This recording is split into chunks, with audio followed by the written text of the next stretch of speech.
Perkenalkan, nama saya Claudia Wina, kelas A2 pagi, NIM 191041686,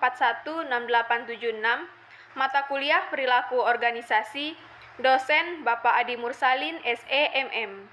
Di sini saya akan membacakan hasil ringkasan bab 9. Bab 9, Konflik dan Negosiasi. 9.1, Pendahuluan. Dalam organisasi, terdapat berbagai jenis karakter sumber daya manusia yang berbeda-beda. Ketika terjadi interaksi antara orang-orang maupun kelompok, maka akan ada potensi munculnya perbedaan dan pergesekan. Perbedaan ini seringkali memicu timbulnya selisih paham antar karyawan, sehingga menimbulkan persoalan.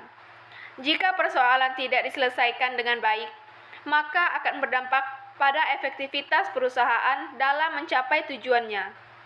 Konflik muncul disebabkan karena adanya perbedaan persepsi antar karyawan yang dilatar belakangi oleh perbedaan pandangan atau kepentingan. Konflik akan selalu muncul dalam organisasi. 9.2, Pengertian konflik. Konflik berasal dari kata Latin yaitu configere, yang memiliki arti kata saling memukul. Konflik merupakan sebuah keadaan di mana seseorang atau kelompok memiliki persepsi yang berbeda dengan pihak lain yang dapat memengaruhi secara negatif dalam pencapaian kepentingan dan tujuan. Konflik ini juga dijelaskan sebagai pertentangan atau ketidaksesuaian antara dua atau lebih anggota atau kelompok disebabkan karena kedua belah pihak harus membagi sumber daya atau karena adanya perbedaan status, nilai, persepsi, kepentingan, kebutuhan, dan tujuan. 9.3, Pandangan tentang konflik. Dalam perkembangannya, ada terdapat 3 pandangan tentang konflik yang terjadi dalam organisasi, yaitu 1. Traditional view of conflict, atau pandangan secara tradisional. Pandangan ini meyakini bahwa konflik yang terjadi harus dihindari karena semua konflik itu berbahaya. Pandangan tentang konflik ini pada umumnya terjadi pada tahun 1930 sampai 1940-an. Konflik akan mengakibatkan kerugian dan dipandang sebagai sesuatu yang berdampak negatif, buruk, dan berbahaya. 2. Behavioral, atau konflik berdasarkan pandangan hubungan manusia. Pandangan ini berpendapat bahwa konflik dianggap sebagai kejadian yang alami, wajar yang tidak dapat dihindarkan kelompok maupun organisasi. 3. Interaction view of conflict, atau pandangan interaksionis. Pandangan ini berpendapat bahwa konflik tidak hanya sebagai kekuatan positif, tetapi sangat diperlukan dalam peningkatan kerja. Konflik dipandang sebagai hal mutlak yang perlu bagi organisasi sehingga dapat meningkatkan kinerja karyawan. 9.4, Konflik fungsional dan disfungsional. Dampak konflik fungsional dan disfungsional dijelaskan sebagai berikut. 1. Fungsional. Konflik fungsional merupakan konflik yang bertujuan untuk mencapai tujuan organisasi atau kelompok. 2. Disfungsional. Konflik yang menghalangi organisasi atau kelompok untuk mencapai tujuannya.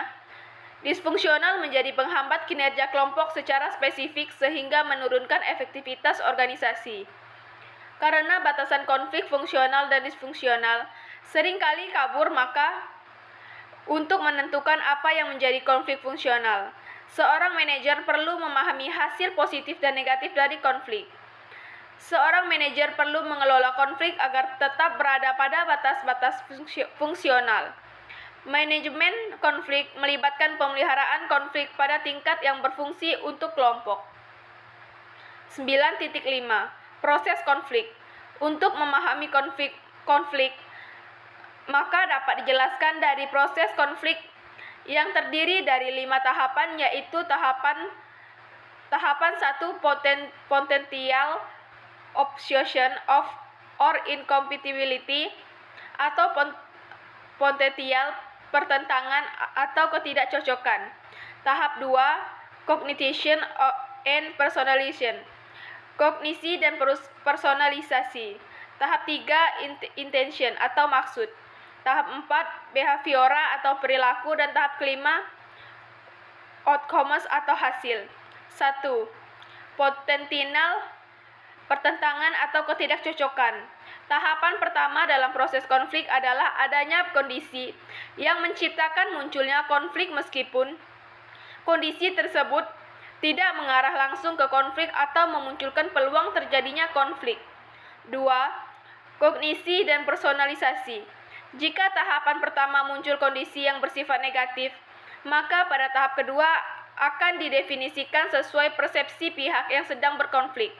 Tahap ini yaitu tahapan di mana isu-isu konflik didefinisikan dan dicari jalan keluarnya sehingga konflik terselesaikan. 3. Maksud. Tahapan di mana mulai memberikan tindakan atau konflik. Atas konflik. Konflik dapat menjadi bertambah parah dikarenakan adanya kesalahan maksud dari pihak lain. Behavior atau perilaku. Tahapan keempat yaitu pernyataan, aksi dan reaksi yang dibuat masing-masing pihak yang terlibat dalam konflik seperti membuat pernyataan, tindakan, dan reaksi balik. Dalam penyelesaian konflik, diperlukan teknik-teknik untuk menyelesaikan konflik yang disebut dengan manajemen konflik. 5. Hasil. Tahap kelima adalah konsekuensi yang dihasilkan dari konflik. Hasil dapat bersifat fungsional maupun disfungsional. Hasil konflik bersifat fungsional artinya bahwa hasil dari konflik yang berakibat perbaikan kinerja individu, kelompok, maupun orang lain. 9.6. Jenis konflik dalam organisasi. Memahami tingkat dan jenis konflik dapat membantu seseorang mendiagnosis konflik dan mengelola konflik secara efektif. 1. Konflik intrapersonal merupakan konflik yang dialami seseorang yang berhubungan dengan dirinya. 2. Konflik antarpersonal merupakan konflik yang terjadi antara dua orang atau lebih. Konflik antar individu seperti antara pelanggan dengan penjualan. 3. Konflik antar kelompok merupakan konflik yang terjadi antara satu kelompok dengan kelompok lain yang bersifat kolektif. 4. Konflik intraorganisasi merupakan semua jenis konflik yang terjadi dalam suatu organisasi. 5. Konflik antar organisasi merupakan konflik yang terjadi karena adanya saling ketergantungan antara perusahaan dengan perusahaan lain. 9.7. Pengertian negosiasi. Negosiasi diartikan sebagai suatu proses yang di dalamnya terdapat kesepakatan antara dua belah pihak atau lebih dalam pertukaran barang atau jasa sehingga menghasilkan kesepakatan kerjasama.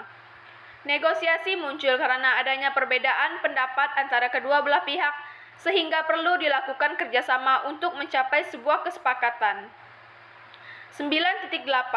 Strategi negosiasi. Negosiasi terdiri dari dua pendekatan antara lain sebagai berikut. 1. Negosiasi distributif. Negosiasi distributif merupakan perundingan bersama yang menghasilkan capaian yang ditetapkan. Negosiasi distributif bersifat membagi sumber daya yang jumlahnya tetap. Jumlah dari negosiasi distributif adalah untuk mendapatkan keuntungan sebanyak-banyaknya sehingga terdapat situasi menang kalah. 2. Negosiasi interaktif merupakan perundingan yang menghasilkan pemecahan bersama yang saling menguntungkan, yang mana kedua belah pihak merasa puas atas hasil negosiasi. Negosiasi dengan satu atau lebih penyelesaian dapat menciptakan pemecahan masing-masing sehingga masing-masing perunding mendapatkan keuntungan dan kemenangan. 9.9. Perbedaan individu dalam negosiasi. Dalam negosiasi, perlunya sikap dan suasana positif yang mendukung sehingga menghasilkan kondisi yang baik. Ada beberapa sifat yang memengaruhi hasil negosiasi, seperti sifat kepribadian, perbedaan gender, dan perbedaan kultur. Perbedaan sifat tersebut dijelaskan sebagai berikut. 1. Kepribadian dalam negosiasi. Sifat seseorang dalam negosiasi akan berpengaruh terhadap hasil dari negosiasi tersebut. Seperti sikap introvert, seringkali gagal dibandingkan dengan sikap introvert. Sikap yang menyenangkan dan suasana hati dapat mempengaruhi proses negosiasi. 2. Perbedaan gender. Sikap dalam bernegosiasi dapat dipengaruhi oleh perbedaan jenis kelamin. Negosiasi yang dilakukan wanita tidak berbeda dengan negosiasi yang dilakukan pria, walaupun kelihatannya negosiasi pria dianggap lebih baik hasilnya. Pria dan wanita dianggap memiliki dasar kekuasaan yang sama dalam melakukan negosiasi. 3. Perbedaan budaya. Gaya dalam bernegosiasi dipengaruhi oleh budaya dan kultur. Perbedaan budaya dianggap memengaruhi jumlah dan tipe persiapan negosiasi, teknik yang digunakan, dan kapan negosiasi itu akan dilakukan. 9.10. Negosiasi menggunakan pihak ketiga.